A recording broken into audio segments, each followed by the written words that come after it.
같이 한 목소리로 오장 넣겠습니다. 만일 땅에 있는 우리의 장막집이 무너지면 하나님께서 지으신 집, 곧 손으로 지은 것이 아니요 하늘에 있는 영원한 집이 우리에게 있는 줄 아느니라. 참으로 우리가 여기 있어 탄식하며 하늘로부터 오는 우리 처소로 덧입기를 간절히 사모하노라. 이렇게 이 부분 우리가 벗은 자들로 발견되지 않으려 함이라. 참으로 이 장막에 있는 우리가 짐진 것 같이 탄식하는 것은 벗고자 함이 아니요 오히려 덧입고자 함이니 죽을 것이 생명에 삼킴 받게 하려 함이라.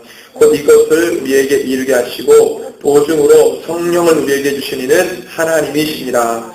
그러므로 우리가 항상 담대하여 몸으로 있을 때에는 주와 따로 있는 줄을 아노니 이는 우리가 믿음으로 행하고 보는 것을 행하지 아니함이로라. 우리가 담대하여 원하는 바는 차라리 몸을 떠나 주와 함께 있는 그것이라. 그런즉 우리는 몸으로 있든지 떠나든지 주를 기쁘시게 하는 자가 되기를 힘쓰노라. 이는 우리가 다 반드시 그리스도의 심판대 앞에 나타나게 되어 각각 선악간에 그 몸으로 행한 것을 따라 받으려 함이라. 우리는 주의 두려우심을 알므로 사람들을 권면하거니와 우리가 하나님 앞에 알려졌으니 또 너희의 양심에도 알려지기를 바라노라. 우리가 다시 너희에게 자천하는 것이 아니요 오직 우리로 말미암아 자랑할 기회를 너희에게 주어 마음으로 하지 않고 외모로 자랑하는 자들에게 대답하게 하려 하는 것이라. 우리가 만일 미쳤어도 하나님을 위한 것이요 정신이 온전하여도 너희를 위한 것이니 그리스도의 사랑이 우리를 강권하시는도다. 우리가 생각하건대 한 사람이 모든 사람을 대신하여 죽었은즉 모든 사람이 죽은 것이라. 그가 모든 사람을 대신하여 죽으심은 살아있는 자들로 하여금 다시는 그들 자신을 위하여 살지 않고 오직 그들을 대신하여 죽었다가 다시 살아나신 이를 위하여 살게 하려 함이라. 그러므로 우리가 이제부터는 어떤 사람도 육신을 따라 알지 아니하더라. 비록 우리가 그리스도도 육신을 따라 알았으나 이제부터는 그같이 알지 아니하더라. 그런즉 누구든지 그리스도 안에 있으면 새로운 피조물이라. 이전 것은 지나갔으니 보라 새 것이 되었도다. 모든 것이 하나님께로서 났으며 그가 그리스도로 말미암아 우리를 자기와 화목하게 하시고 또 우리에게 화목하게 하는 직분을 주셨으니 곧 하나님께서 그리스도 안에 계시사 세상을 자기와 화목하게 하시며 그들의 죄를 그들에게 돌리지 아니하시고 화목하게 하는 말씀을 우리에게 부탁하셨느니라. 그러므로 우리가 그리스도를 대신하여 사신이 되어 하나님이 우리를 통하여 너희를 권면하신 것 같이 그리스도를 대신하여 간청하노니 너희는 하나님과 화목하라.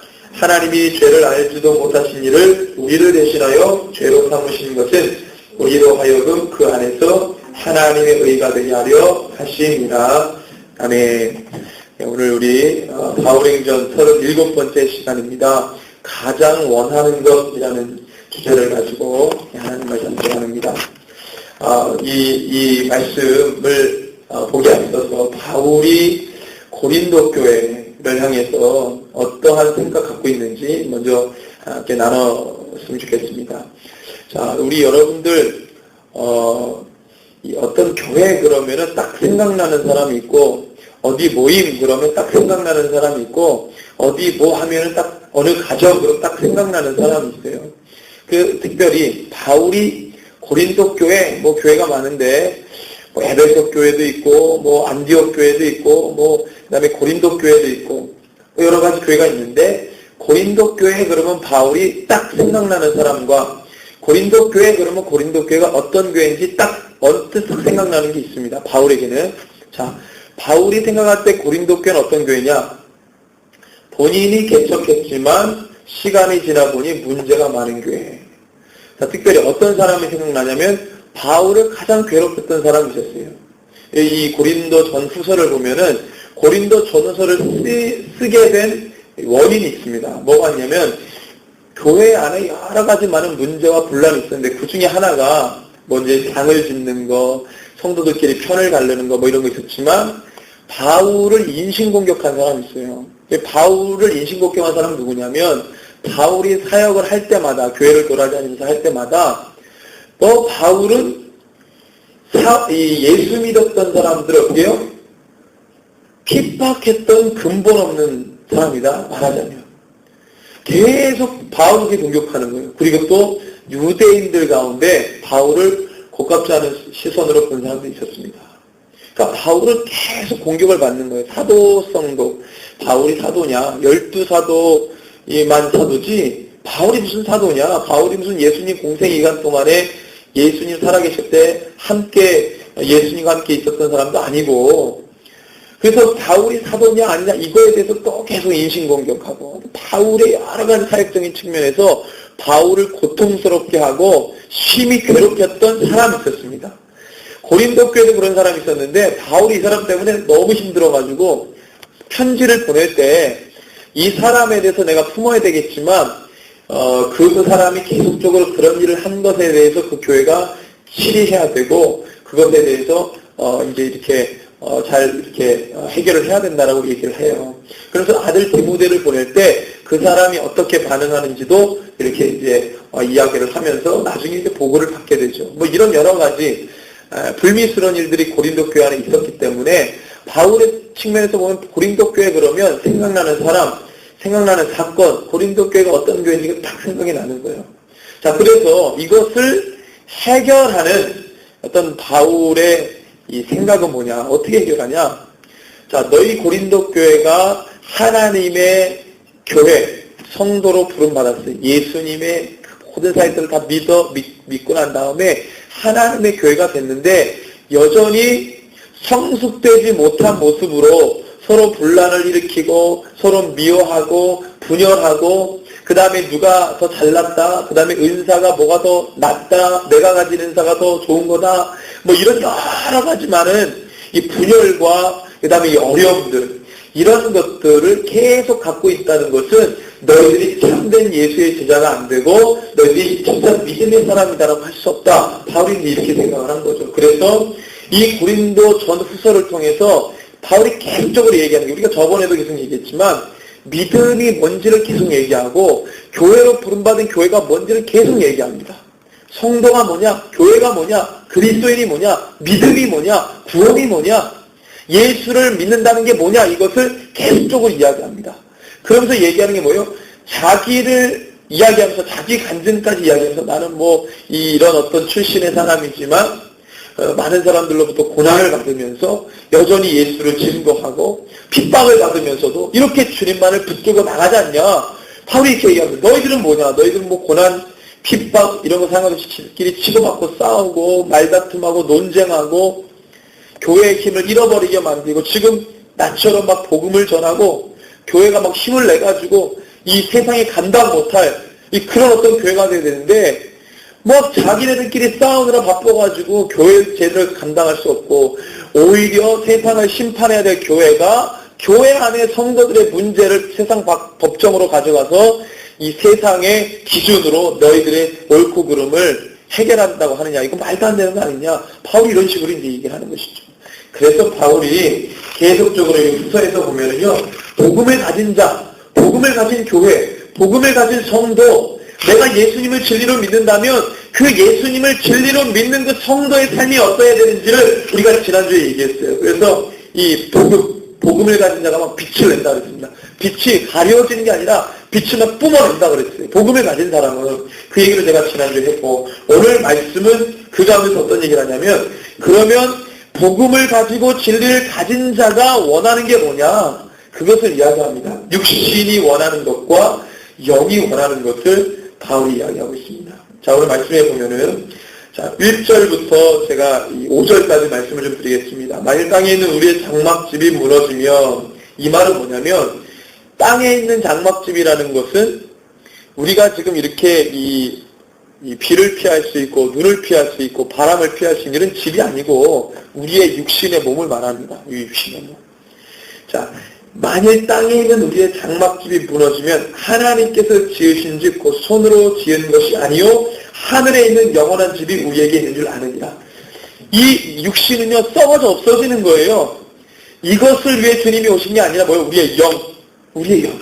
하나님께서 우리에게 예수를 알게 하시고 영원토록 무너지지 않는 집을 우리에게 주시려고, 그래서 성도는 그걸 원하는 거예요. 무너질 썩어질 육신을 위해서 막 살고, 이거는 하나님의 뜻이 아니라는 겁니다. 적어도 믿음 있는 자라고 한다면, 예수를 진리로 믿는 자라고 한다면 썩어질 육체, 그냥 씨 없어질 육체를 위해 사는 게 아니라 영원토록 살 수 있는 영혼의 집, 하나님께서 예비하신 영혼을 따라가는 그 집을 원하고 바라는 것이 바로 성도다. 그것을 바울이 분명히 못 박아 이야기합니다. 그러면서 하는 얘기가, 참으로 우리가 여기서 탄식하며 하늘로부터 오는 우리 처소로 덧입기를 간절히 삼아. 뭘 삼아요?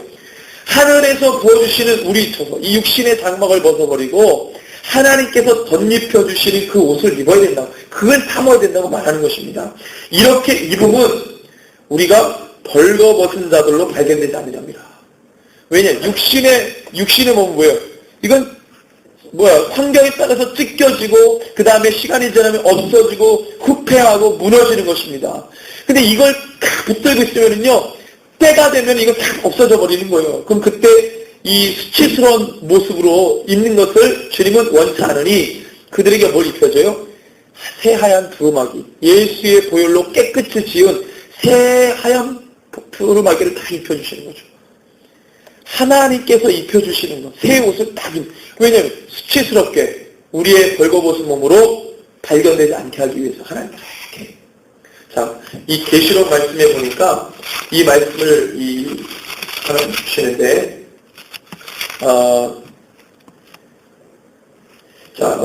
어디냐면요, 요한계시록 3장에 보면 라오디게아 교회가 있는데요. 제가 한번 쭉 읽겠습니다. 라오디게아 교회 3장 14절 보는데요. 라오디게아 교회의 사자에게 편지하라. 아멘이시오. 충성되고 참된 증인이시오. 하나님의 창조의 근본이신 이가 이르시되, 내가 너의 행위를 아노니 너가 차지도 아니하고 뜨겁지도 아니하도다. 너가 차든지 뜨겁든지 하기를 원하노라. 너가 이같이 미지근하여 뜨겁지도 아니하고 차지도 아니하니 내 입에서 너를 토하여 버리리라. 너가 말하기를 나는 부자라, 부요하여 부족한 것이 없다 하나 너의 곤고한 것과 가련한 것과 가난한 것과 눈먼 것과 벌거벗은 것을 알지 못하는도다. 벌거벗은 것. 자기가 생각할 때는 라오디게아 교회 교인들이 나는 부유하다. 실제로 라오디게아 지역은 굉장히 부유한 도시였습니다. 상업이 발달했어요. 성도들의 돈이 많았습니다. 부유했어요. 상대적으로. 그러니까 자기가 풍요롭고 이러니까 주님을 잘 믿는다고 생각을 했나 봐요. 그런데 그렇지 않죠? 뭐라고 말합니까? 너는 벌거벗었다. 벌거벗었다. 벌거벗었다. 이게 수치스러운 거거든요. 그런데 주님 뭐라고 말합니까? 내가 너를 벗어놓으니 내게서, 하나님에게서 볼로 연단한 금을 사서 부유하게 하고 흰옷을 사서 입어 벌거벗은 수치를 보이지 않게 하고 그랬습니다. 세상을 따라가면은요, 이게 다 지켜지는 거예요. 때가 되면은 그 벌거벗은 몸을, 수치스러운 모습을 보이지 않게 하기 위해 어떻게 해요? 주님의 두루마기를 입어야 되는 거예요. 보혈로 시계반 두루마기를 입는 것입니다. 그것을 이야기합니다. 그래서 5장 4절에 보니까, 고린도 5장 4절에 참으로 이 장막에 있는 우리가 짐진 것 같이 탄식하는 것은 벗고자 하면, 이 육신의 것을 벗고자 함이 아니라 뭐냐면 하나님의 새로운 것을 다시 덧입고자 합니다. 덧입고자. 벗어버리려고 하는 게 아니라 우리가 새롭게 입는다. 우린 벗어버리면은요, 얼마나 수치스러운지 몰라요. 주님 우리를 입혀주시는 거예요. 입혀주시는 거예요. 하나님의 거룩한 것을 입혀주길 원하죠. 죽을 것이 생명에 삼킴받게 하려 합니다. 곧 이것을 우리에게 이루게 하시고 보증으로 성령을 우리에게 주신 이는, 이것을 하게 하시는 분이 누구냐면 바로 성령입니다. 성령. 우리가 이렇게 수치스러운 모습으로 살지 않게 하기 위해서 역사하시는 분이 바로 성령님입니다. 성령. 하나님, 이 보증으로 성령을 우리에게 주시니 하나님이시다. 하나님이 모든 것들을 주관하시죠. 그러므로 우리가 항상 담대하여 몸으로 있을 때에는 주와 따로 있는 줄을 아노니, 그렇지만 우리가 믿음으로 행하고 보는 것을 행하지 아니하미로라. 자, 그 다음 8절 10절. 우리가 담대하여 원하는 바는 차라리 몸을 떠나 주와 함께 있는 그것이다. 그런즉 우리는 몸으로 있든지 떠나든지 주를 기쁘시게 하는 자가 되기를 힘쓰느라. 바울이 생각할 때 예수 믿을 때 여러 가지 많은 이 장애물이 있고 벗어버려야 될 것들이 있고 끊어버려야 될 것들이 있는데 바울이 생각할 때는요, 그걸 다 끊어낸다고 해도 사람이 완전하지 못하거든요. 그래서 바울은 획기적인 이야기를 하는 거예요.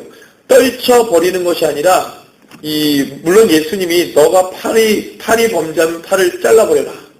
눈이 범죄하면 눈을 빼버려라. 그죠? 다리가 범죄하면 다리를 잘라버려라. 너가 범죄한 다리를 가지고 지옥에 들어가는 것보다 범죄한 다리를 끊어내고 천국에 들어가는 게 더 낫다. 이 예수님은 비유를 하신 말씀이에요. 마지막 때 되면 우리가 다시 새로운 모습으로 가는 겁니다. 이 말은 뭐냐면 회개하라 이 말이죠. 막 끊어내고 막 가면은 천국에 가면은요, 눈 없고 팔 없고 이런 사람들 천지일 거예요. 성한 모습으로 어떻게 하면 천국 가요? 예수님 그 말씀은 뭐예요? 회개하라는 말씀이죠. 자, 그러면 예수님이 그 말씀을 딱 하셨어요. 바울이 볼 때 다 끊어내고 잘라버리는 게 아니고 회복시키는 겁니다. 회복시키는 거예요. 수술을 할 때 정말로 급박한 상황이면은 썩은 이걸 잘라내는 게 최선의 방법이겠지만 정말로 할 수만 있으면 안 잘라내고 온전히 회복시키는 거. 이게 최고의 의술이겠죠. 우리 주님은요, 회복시키길 원하시길, 회복시키길. 도려내고 잘라내야 되는 부분도 있겠지만 우리 주님은 세상을 돕게 해서 회복시키길 원하시는 거죠.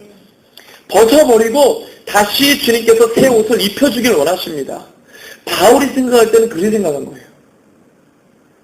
자, 이 당시에 바울이 이렇게 얘기한 이유가 있어요. 왜 이렇게 이야기했냐면, 이 바울 시대 때 어떤 그룹이 있었냐면, 금욕주의자들이 있어요. 금욕주의자들 엄청나게 육체적인 일을 다 멀리하고, 육체적인 것은 다 악하다고 봤어요. 그래가지고 막 금식도 막 시키지도 않았는데 막 금식 엄청나게 하고요. 고기도 잘 먹지 않고 엄청나게 금욕적인 생활을 하는 거예요. 금욕적인 생활. 그러니까 육체적인 걸 다 악하다고 본 거예요. 그러니까 예수님이 육신을 입고 이 땅에 오신 것도 어떻게 해요? 받아들여요? 못 받아들여요? 못 받아들여요. 어떻게 이 죄악된 육체를 입고 오냐 말이죠. 금욕주의자들이 생각했어요. 바울이 볼 때 그 사람들은 이상한 거라. 금욕주의자들 막 끊어내고 잘라내고 버리고 막 엄청나게 생각할 거 아니에요. 주님이 모든 삼라만상이 주님이 주신 좋은 것들인데 막 자기네들의 종교적인 열심으로 구원을 이룰 수 있다고 생각하나 봐요. 금욕주의자들이 실제로 생각했습니다. 바울이 볼 때는 저 사람들은 건강한 신앙인들이 아니었어요. 여러분들, 예수님을 만난 사람 성령님은요, 우리가 자유스럽게 합니다. 자유자가 되게 자유자. 율법에 매여 있어가지고 이거 해라 저거 해라 로봇처럼 삐리리 그게 아니라 주님을 정말로 사랑해요. 여러분들 종은요 사랑이라는 걸 몰라요. 얽매여있는 존재이기 때문에. 사랑이라고 하면 이상하게 생각합니다. 얽매여있는 사람에게 사랑은 사치예요. 그 사랑의 참된 기쁨을 몰라요. 자유자가 돼야 이게 사랑이구나 이걸 아는 거죠. 바울이 생각한 거예요. 자, 그래서 바울이 생각할 때는 우리가 몸으로 있든지 그렇지 않든지 몸 밖에 있든지 주를 기쁘시게 하는 자, 이게 참된 자유자의 모습입니다. 복음을 아는 사람. 회복되는 거예요. 회복되는 거예요. 이는 우리가 다 반드시 그리스도의 심판대 앞에 나타나게 되어 각각 선악간의 그 몸으로 행한 것을 따라 받으리라. 바울이 생각하는 것도 하나.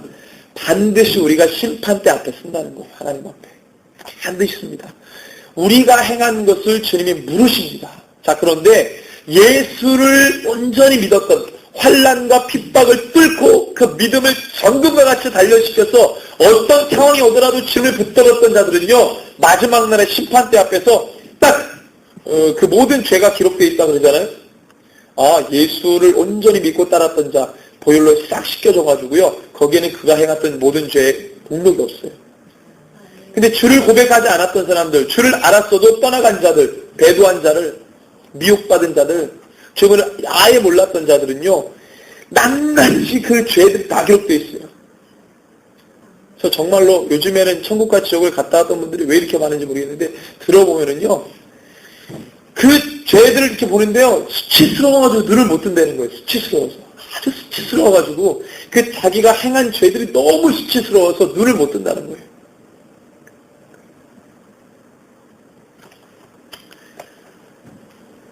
심판대 앞에 반드시 설 거기 때문에 우리가 주님 앞에서 회복되지 않으면 그만큼 비참한 게 없습니다. 이 땅에서의 비참함은 비교도 안 되는 비참함이 있는 것이죠. 자, 그래서 바울은 이게 온전한 성도의 모습인데, 자, 11절에서 15절, 우리는 주의 두려우심을 알므로, 자, 하나님을 사랑하는 사람은 하나님을 경외한다. 경외한다라는 뜻은 사랑함으로 두려워한다라는 뜻입니다. 자녀가 부모를 두려워할 줄 알아야 돼요. 자녀가 부모를 업신여기면 집안 거꾸로 돌아가는 거예요. 자녀가 부모를, 우리 잠언 14장을 볼까요? 잠언 14장.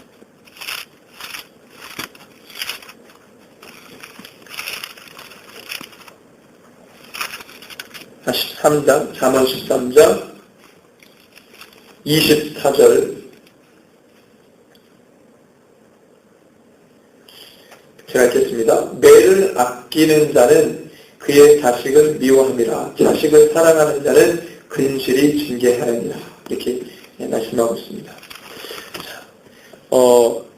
정말로 우리가 하나님을 사랑한다 그러면은요, 하나님의 징계를 달게 받은 사람들, 하나님과 깊은 소통을 했던 사람들, 하나님이 두려우신 분이라는 걸 알아요. 근데 그렇지 않으면 하나님은 업신여깁니다. 하나님 기만하고 하나님의 이름을 만홀히 여기고요, 여호와 이름은 망령되어 있습니다.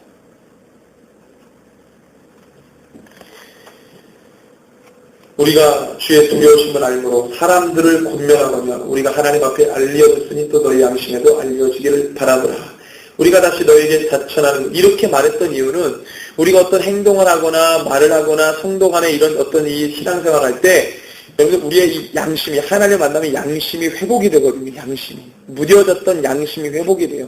양심이 제 기능을 합니다. 하나님께서 사람을 지을 때 하나님의 형상을 양심이라는 것에 둬가지고, 그때는 양심이, 그냥 그때는 성령이 안 계셨으니까, 하나님과 늘 죄가 들어오기 전에는 하나님과 늘 소통하니까 양심이 원하는 대로 가면 하나님의 뜻이었어요, 그게.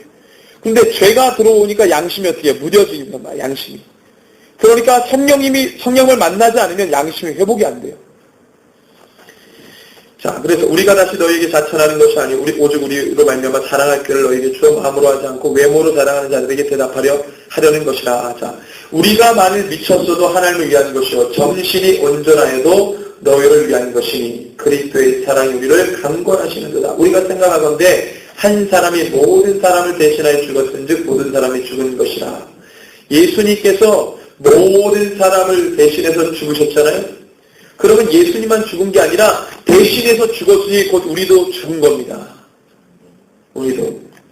그가 모든 사람을 대신하여 죽으시면 살아있는 자들로 하여금 다시는 그들 자신을 위하여 살지 않고 오직 그들을 대신하여 죽었다가 다시 살아나신 이를 위하여 살게 하려 함이라. 그래서 성도와 교회는 예수님으로 인해 죽었다가 다시 살아난 공동체라고 말하는 거예요. 예수님 때문에 죽었다가 예수님 때문에 살았다 이 말입니다. 그렇게 죽었다가 살아났으니 우리의 삶이 옛 육체를 따라 행할 수 있습니까? 없습니까? 아니죠. 살아날 때 완전한 모습으로 살아났기 때문에 예전에 주님 몰랐을 때의 그 타락했던 삶을 돌아가지 않고, 주님 오늘 말씀하시는데 17절에 그런즉 누구든지 그리스도 안에 있으면 새로운 피조물이라 이전 것은 지나갔으니 보라 새 것이 되었도다라고 말할 수 있는 것입니다. 완전히 새 것이 된 거, 양심도 회복이 되고 성령님이 역사하니까. 그래서 바울이 마지막으로 얘기할 때 모든 것이 하나님께서로부터 났으며 그가 그리스도로 말미암아 우리를 자기와 화목하게 하시고 또 우리에게 화목하게 하는 직분을 주셨으니, 이 얘기는 뭐냐? 궁극적으로 쪼개져 나뉘어져 있는 고린도 교회, 그 교회들에게 지금 이제 진짜 하고 싶은 얘기 하는 거예요. 그러니까 너희가 성도와 교회로서 죽었다가 다시 살아났으니 새로운 피조물이 됐으니 이제는 뭐하라? 주님이 우리와 화목하게 된 것처럼, 모든 죄와 허물을 깨뜨리시고 화목하게 된 것처럼 너희도 뭐해라? 그리스도 안에서 화목해라. 주님과 화목하고 그리스도 안에서 너희가 화목하라. 이 얘기를 하고 싶었던 겁니다. 이거는 의무와 책임감으로 할 수 있는 것이 아니라 내가 죄인이라는 것을 깨닫고 내가 주님으로 다시 살아났다는 것을 깨달을 때 이게 가능한 거예요. 이게. 근데 여러분들 교회 안에도요, 복음대로 하려고 하는 사람들과 그렇지 않은 사람들이 충돌합니다. 어떻게 하나 돼요? 어떻게 하나 됩니까? 제가 그런 걸 많이 봤습니다. 그런 걸 고민하는 성도님들도 많이 만나봤어요. 자기는 이 복음대로 막 하는데 교회 전체가 복음적이지 않아. 그럼 거기서 얼마나 힘들고 어려운지 몰라요. 어떤 목사님이 그 사랑 얘기, 우리 목사님 이번에 모임에서 목사님이 이제 어떤 목사님이 사랑 얘기를 했는데, 사랑, 여러분들 사랑은 세상이 말하는 사랑과 교회에서 말하는 사랑, 성경에서 말하는 주님이 말씀하시는 사랑이 다릅니다. 세상에서 말하는 사랑은 서로 즐기는 사랑이죠. 나도 좋고 너도 좋고. 성경에서 사랑은 그게 아닙니다. 성경에서 사랑은 누구 하나는 희생해야 돼요. 누구 하나는 희생해야 그 성경에서 말하는 참된 사랑이 나옵니다. 세상에서는 그런 사랑 아니죠. 세상에서는 희생하지 않고 나도 좋고 너도 좋고. 근데 그 사랑이 교회로 밀고 들어왔어요. 왜? 희생하고 싶은 사람이 없으니까. 그러니까 나도 좋고 너도 좋고 반대로 너 싫고 나 싫으면 많은 거예요. 교회 안에서 그래서 그 목사님이 이야기할 때 교회가 사랑이 없다.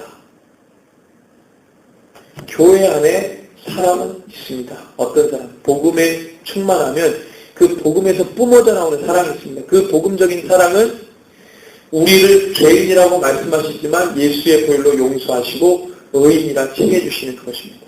그럼 먼저 우리가 그 사랑에 나아가기 위해서는 우리가 어떻게 됩니까? 죄인임을 생각하지 않으면 절대로 그 사람 발견할 수 없습니다. 이게 안 되니 세상에서 말하는 사랑을 끄집어 가지고 와서 교회 안에다가 퍼뜨리는 거예요. 복음으로 섰을 때 하나님이 이스라엘 백성들을 그 무서운 몽둥이로 혼을 내시는데요. 이스라엘 백성들은 하나님이 자기를 버린 줄 알았어요. 하나님이 우리를 이렇게 무서운 막대기로 우리를 치시는데, 그래서 예레미야에 보면 뭐라고 되어 있습니까? 하나님이 예레미야에게 야 목자들을 쳐라 그랬어요. 목자들을 쳐라. 왜? 목자를 치면 뭐가 흩어져요? 양들이 흩어진다. 하나님이 오죽하면은 예레미야 보고 야 몽둥이로 목자들을 치라. 그럼 내 양들이 흩어질 것이다. 왜? 그 목자 때문에 내 양들이 죽으니까. 너희가 내가 예레미야에 있는 말씀에 너희가 나는 인애의 하나님, 사랑의 하나님인 줄 아느냐? 그것을 생각하지 마라. 예레미야 10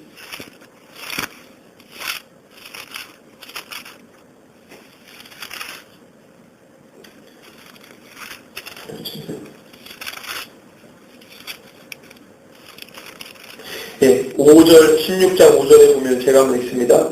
여호와께서 이와 같이 말씀하시되 초상 집에 들어가지 말라. 가서 통곡하지 말며 그들을 위하여 애곡하지 말라. 내가 이 백성에서 나의 평강을 빼앗으며 인자와 사랑을 제함이라. 여호와의 말씀입니다.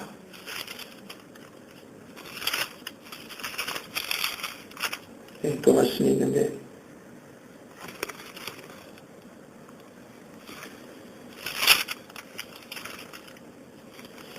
이런 말씀이 예레미야서에 곳곳에 나옵니다. 기존에 우리가 알았던 하나님에 대해서 주님이 선을 딱 그으세요. 왜냐하면 이 이스라엘 백성들은 선민의식이 있어서 우리는 절대 망하지 않는다. 우리는 절대로 하나님의 백성이 되어서 우리는 구원받는다. 그러면서 맨날 죄를 짓는 거예요. 돌아오지 않는 거예요. 그러니까 하나님 딱 선을 긋습니다. 너희가 아는 하나님은 없다. 딱 긋는 거예요. 그러면서 목자를 쳐라. 내 양들이 터질 것이다. 우리가 주님 앞에 내가 죄인입니다. 자복하고 나와야 그 사랑이 보이는 겁니다. 왜냐하면 사랑은 허다한 죄를 덮기 때문에 그렇습니다.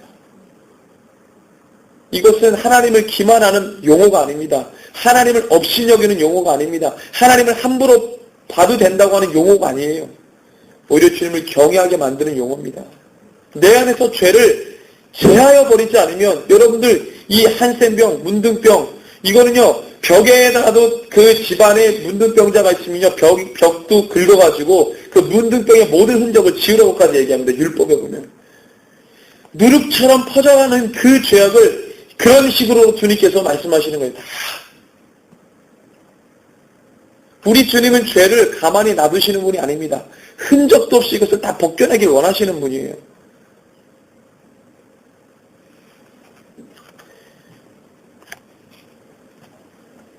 (20절) 21절 말씀에 그러므로 우리가 그리스도를 대신하여 사신이 되어 그리스도를 대신하여 우리가 사신이 됐다는 말은 주님이 우리에게 그걸 위임했다는 것입니다. 그 주님의 사역을 우리에게 하나님 우리를 통하여 너희를 권면하시는 것 같이 그리스도를 대신하여 간청하노니 너희는 하나님과 화목하라. 하나님과 함께 소통하고 주님을 만나고 그래야 참된 성도요 교회로 되는 것이죠. 하나님의 죄를 알지도 못하신 일을 우리를 대신하여 죄를 삼으신 예수님 말씀하시는 거죠. 우리로 하여금 그 안에서 하나님의 의가 되게 하려 하십니다. 이 하나님의 의라고 말하는 건데 예수님이 십자가 지시는 것을 하나님의 의로 말했습니다. 의로운 행위. 왜 의로운 행위냐면 죄를 가만 놔두지 않고 당신의 아들로 그 죄를 사했다만 없애버렸어요. 우리 주보에 나와 있는 내용입니다. 복음과 진리. 그래서 그걸 하나님의 의로운 행동이라고 합니다. 하나님의 의라고 말합니다. 우리가 그 하나님의 의를 칭찬해드리고 찬송하는 것입니다. 우리가 하나님 왜 찬양합니까? 주님이 그 일을 행하셨기 때문에 그 일을 행하신 주님을 찬양하는 겁니다. 누가 잘한 일을 잘했으면 칭찬 안 하겠어요? 그죠? 아유 잘했다고 칭찬하잖아요. 주님이 행하신 그 일을 우리가 칭찬하고 찬양하는 것이죠. 우리가 원하는 것이 뭡니까? 그리스도인 교회와 성도가 원하는 게 뭡니까? 육신이 원하는 것과 영이 원하는 것이 있는데 육신이 원하는 것은 그냥 사라집니다. 있다가도 없고 없다가도 있고. 그렇지만 영이 원하는 것은요, 지금 내가 붙잡지 않으면 그것은 다시 기회가 오지 않아요. 지금 붙잡아야 돼요. 지금. 이 죄악이 관영한 세상에서요, 우리의 생각과 마음이 죄악 가운데 빠져 침뇨되지 않도록 우리가 날마다 깨어 주님을 붙들어야 돼요.